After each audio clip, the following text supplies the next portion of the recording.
ఎవరినైనా అవసరానికి వాడుకొని ఆ తర్వాత కూరలో కరివేపాకులాగా తీసిపారేయడం చంద్రబాబుకు వెన్నతో పెట్టిన విద్య అని అందరూ అనుకుంటారు. అది ఆయనలో ఒక గొప్ప టాలెంట్ అని చెప్పుకుంటారు అందరూ. చంద్రబాబు టాలెంట్ గురించి కొడాలి నాని మరోసారి గుర్తు చేశారు.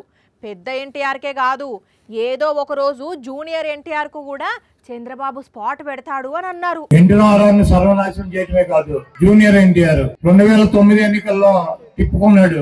యాక్సిడెంట్ అయి ప్రాణం బాగుపడుతున్నటువంటి పరిస్థితిలోకి వచ్చాడు. ఆ తర్వాత కరివేపాకులాగా తీసిపారేశాడు జూనియర్ ఎన్టీఆర్ ను. తుప్పుగాడి కొడుకు పప్పుగాడు ఉన్నాడు లోకేష్, వాడికి తా అంటే తందానా అంటాడు.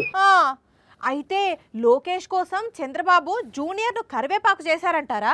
వాడికి పుట్టినరోజుకి చావుకి కూడా తేడా తెలవనటువంటి పనికిరానటువంటి వెధవాడు. వాడిని తీసుకొచ్చి ఆ తెలుగుదేశం పార్టీకి ముఖ్యమంత్రిని చేయాలి, అధ్యక్షుడిని చేయాలని చెప్పి ఆ ఎన్టీఆర్ జూనియర్ ఎన్టీఆర్ చిన్నాని మీద అనేక కుట్రలు చేసి అతన్ని అనేక రకాలుగా ఇబ్బంది పెట్టేటువంటి పరిస్థితి ఉంటుంది. పాపం లోకేష్ చేతిలో పార్టీని పెడితే ముందు ముందు ఏంటి సార్ పరిస్థితి? పెద్ద ఎన్టీఆర్ ని గాని చిన్న ఎన్టీఆర్ ని గాని అభిమానించేటువంటి ప్రతి వ్యక్తి కూడా ఈ దొంగ, ఈ 420 అయినటువంటి చంద్రబాబుని గొయ్యి తీసి గోతులో కనుక పాతి పెట్టినట్లయితే ఆ పార్టీ రేపు ఎన్టీఆర్ చేతిలోకి వెళ్తుంది. కానీ మీరు చెప్పింది బాగానే ఉంది, కానీ ఆ పార్టీని పనిగట్టుకొని గొయ్యి తీసి పాతి పెట్టడం ఎందుకు?